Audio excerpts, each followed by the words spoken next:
So students, today we will be discussing about economic order quantity. Economic order quantity हमारा discussion ये होगा कि ये है क्या.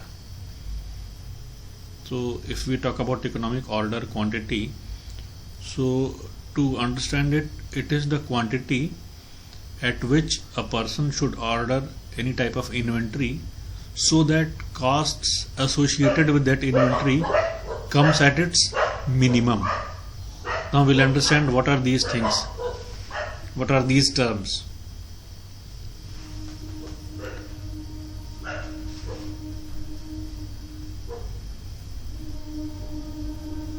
So here let's see, if we talk about all the costs associated with an inventory, here first thing to understand is what is inventory. Everyone knows inventory is stock of goods, right?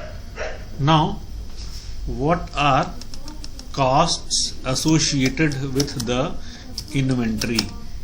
Inventory के साथ जुड़ी हुई costs क्या होती हैं?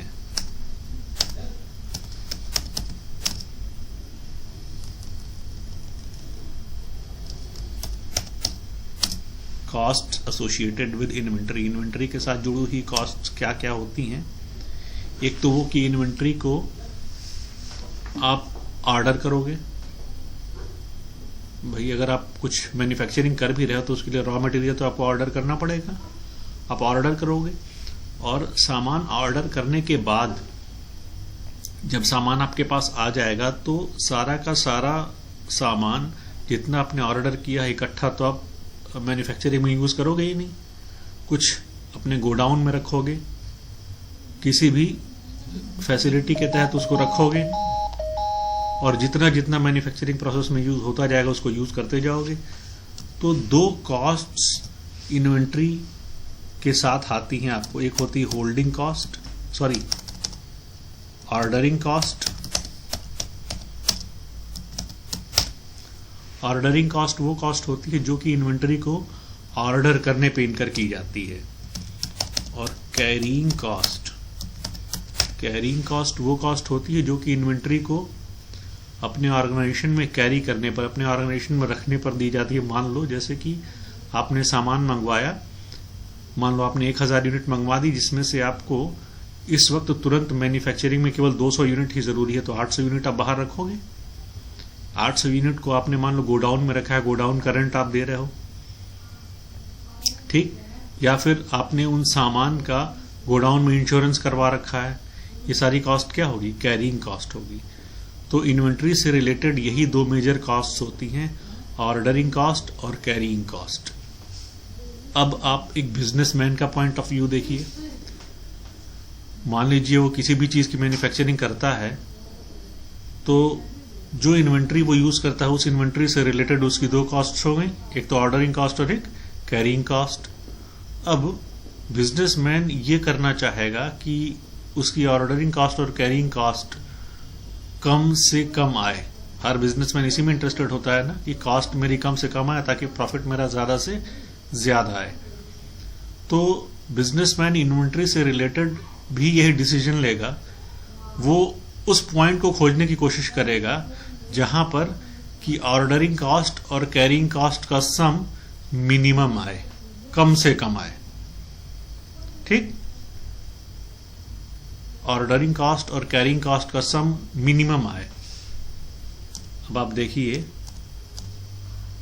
अगर हम इन दोनों को सम करें, ऑर्डरिंग कॉस्ट और कैरिंग कॉस्ट को सम करें, तो इन्वेंट्री से संबंधित, इन्वेंट्री से रिलेटेड जो कॉस्ट आती है वो आती है टोटल कॉस्ट.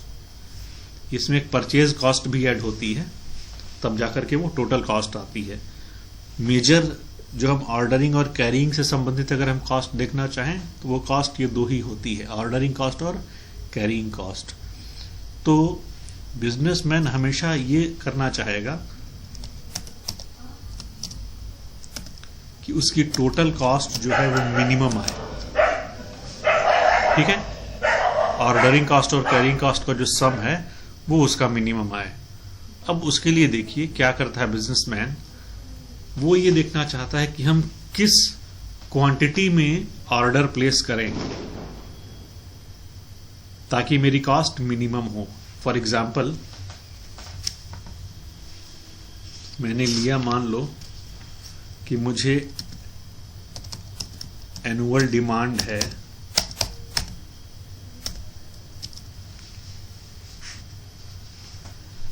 12,000 यूनिट्स की,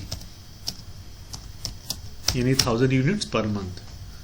ठीक है, अब मैं कॉस्ट ऑफ ऑर्डरिंग भी ढूंढ रहा हूं। कॉस्ट ऑफ ऑर्डरिंग मेरी पता चले तो कॉस्ट ऑफ ऑर्डरिंग है, मान लो ₹15 पर ऑर्डर।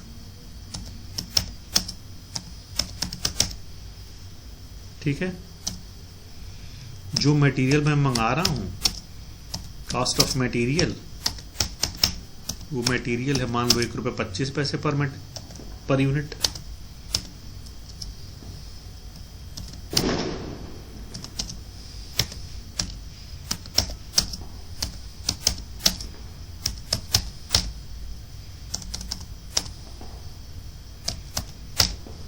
ठीक,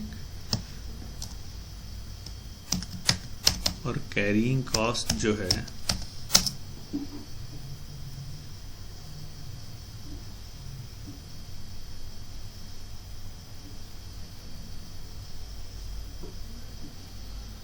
ये आपका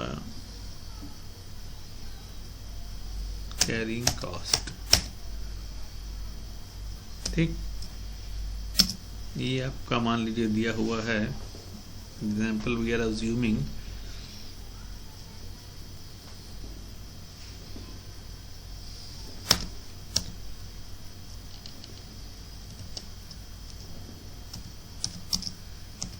10% of value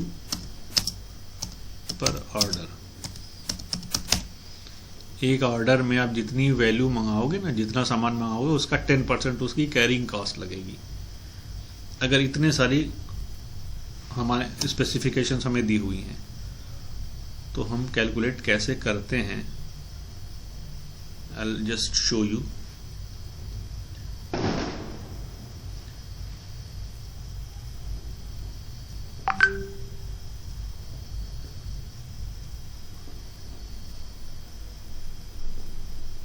I'll just show you one thing। जैसे यहाँ पे हम लोग देखें number of orders per year,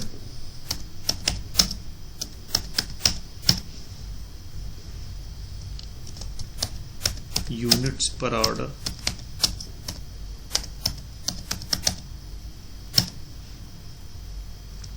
value पर ऑर्डर,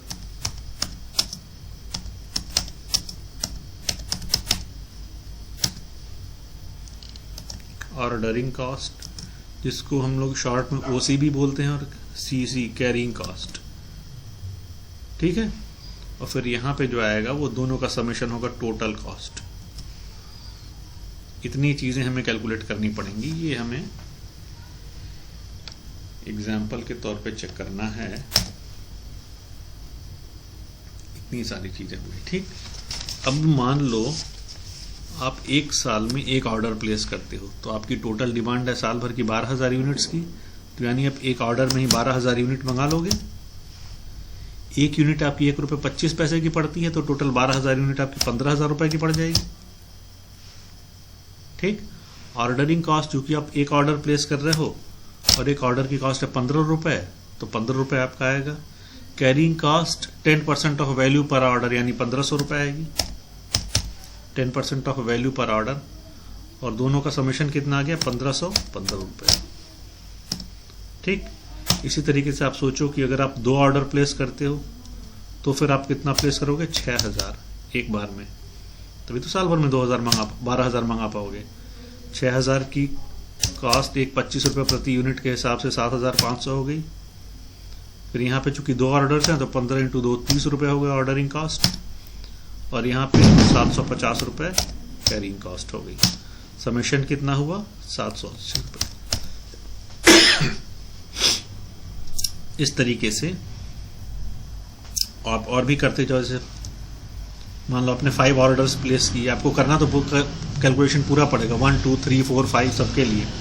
मान लीजिए आपने 5 ऑर्डर्स प्लेस किए तो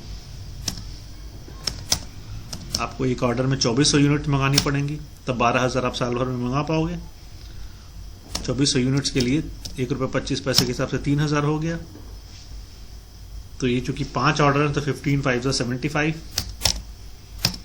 और 10% ऑफ वैल्यू पर ऑर्डर 300 रुपये ये हो गया। तो ये आपका हो गया 375 रुपया। इस तरीके से आप फिर आओ 9 ऑर्डर्स पे, आपको 1333 ऑर्डर्स प्लेस करने पड़ेंगे, यूनिट्स पर ऑर्डर प्लेस करनी पड़ेंगी।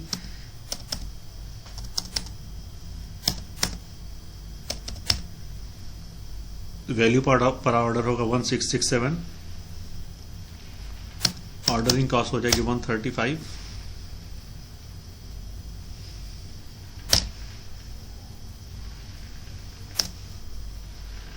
और कैरिंग कॉस्ट हो जाएगी 167।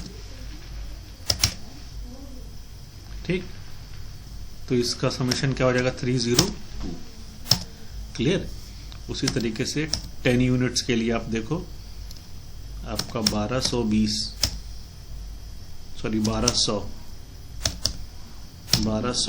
यूनिट्स पर ऑर्डर और उनकी वैल्यू हो जाएगी 1500 रुपये। 150 रुपये हो गया। फिर 10 ऑर्डर हो गए तो 15 × 10 150। 150 ये आपकी कैरिंग कॉस्ट भी हो गई, इसका 10%, और ये हो गया 300। अब आप आइए 11 यूनिट पे। नंबर ऑफ ऑर्डर्स आपके 11 हैं। नंबर ऑफ ऑर्डर्स 11 हैं तो आपका 1091 यूनिट्स पर ऑर्डर आएंगी, जिनकी कॉस्ट वैल्यू होगी 1364 रुपये। 1364 रुपये होगी। मान लो 165 रुपये फिर उसकी ऑर्डरिंग कॉस्ट हो जाएगी 15 × 11। उसी तरीके से 136 रुपये जो आपकी कैरिंग कॉस्ट हो जाएगी, इसका 10%। समेशन कितना हो गया 301 रुपये। इस तरीके से आप मान लो 15 यूनिट के लिए देखो, 15 यूनिट के लिए आप 800 यूनिट एक ऑर्डर में मंगाओगे, उसकी लागत होगी 1000 रुपीज। 225 रुपये ये हो गया ऑर्डरिंग। कैरिंग आपका हो गया 100 रुपये और टोटल हो गया आपका 325 रुपये। ठीक। अब यहाँ पे आप एक पैटर्न देखोगे कि टोटल कॉस्ट कम तो हो रही है, लेकिन ये एक ऐसा पॉइंट है यहाँ पे जहाँ पे आप नंबर ऑफ ऑर्डर्स पर ये एक साल में 10 ऑर्डर प्लेस करते हो। ये एक ऐसा प्लेस है जहाँ पे आपकी टोटल कॉस्ट कम से कम है। देखो ये घटती हुई यहाँ पे आई है, फिर यहाँ से फिर बढ़ने लगी है। 300 के बाद 301 शेप, फिर और आगे बढ़ता जाएगा। तो ये जो है 10 ऑर्डर्स अगर ये बिजनेसमैन एक साल में प्लेस करता है और एक ऑर्डर में 1200 यूनिट मंगाता है, तो ये जो 1200 यूनिट का ऑर्डर होगा, यही इसके लिए इकोनॉमिक ऑर्डर क्वांटिटी होगी, क्योंकि यही वो क्वांटिटी है कि अगर वो एक ऑर्डर में इतनी यूनिट्स मंगाएगा तो उसकी टोटल कॉस्ट कम से कम आएगी। यानी इस कंडीशन में EOQ जो हमारा होगा वो होगा 1200 यूनिट्स। ठीक। EOQ जो होगा यहां पे हमारा होगा 1200 यूनिट्स का। अगर हम लोग इसको फॉर्मूला से भी सॉल्व करेंगे तो भी EOQ हमारा 1200 यूनिट्स ही आएगा। ठीक है। फॉर्मूला क्या होता है EOQ सॉल्व करने का?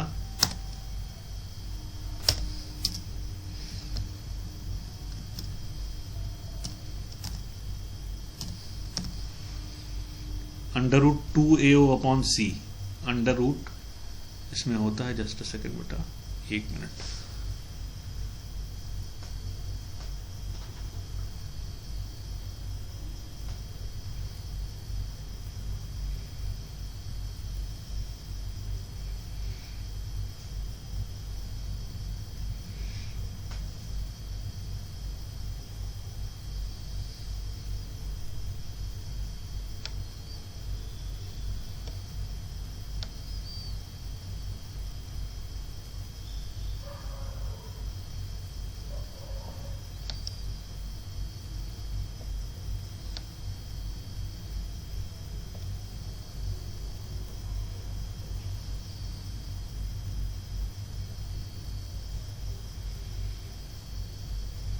अंडर रूट का सम होता है, इसको आप ऐसे लिख लीजिए, अंडर रूट। बाकी जो है वो आप इसको फाइंड आउट कर लेंगे। अंडर रूट 2AO/C होता है, EOQ इसका फॉर्मूला होता है। अंडर रूट 2AO/C पूरा का पूरा अंडर रूट में है।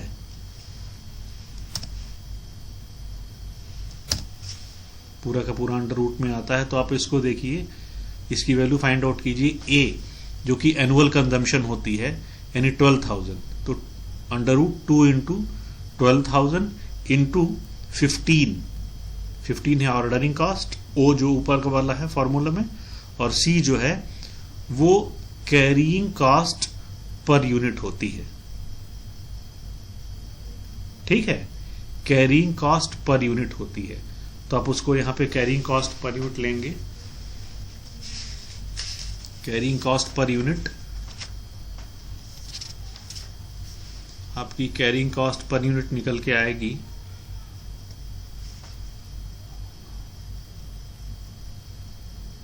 क्वेश्चन में मेंशन्ड है, कैरिंग कॉस्ट जो है ये 20% ऑफ एवरेज इन्वेंट्री है। 20% ऑफ एवरेज इन्वेंट्री। ठीक, तो यहां पे इन्वेंट्री की जो कॉस्ट है ₹1.25, उसका 20% वो सी हो जाएगा। तो ध्यान दीजिएगा, यहाँ पे फॉर्मूला में ए क्या होगा, 12,000 यूनिट्स होगा। ठीक है, ओ क्या होगा, ओ क्या होगा, सॉरी, ओ जो है वो होगा आपका 15 रुपीज, वही है। और सी क्या होगा, ये आप ₹1.25 का 20%, ₹1.25 का 20% मतलब ₹1.25 डिवाइडेड बाई 5, ₹1.25 इंटू 20%, इसको आप कर सकते हैं। ठीक, तो फॉर्मूला, आप इस फॉर्मूला से भी EOQ की वैल्यू आपकी 1200 यूनिट्स ही आएगी। तो ध्यान दीजिएगा, EOQ वो लेवल होता है जिस लेवल पर अगर कोई बिजनेसमैन सामान को ऑर्डर करे तो उसकी टोटल कॉस्ट कम से कम आती है। इसी EOQ को हम रीऑर्डर क्वांटिटी भी बोलते हैं। अगर आप लोगों से क्वेश्चन में रीऑर्डर क्वांटिटी पूछा जाता है तो भी वो यही चीज है, रीऑर्डर क्वांटिटी या इकोनॉमिक ऑर्डर क्वांटिटी, दोनों ही वही चीज है, इकोनॉमिक ऑर्डर क्वांटिटी। ठीक,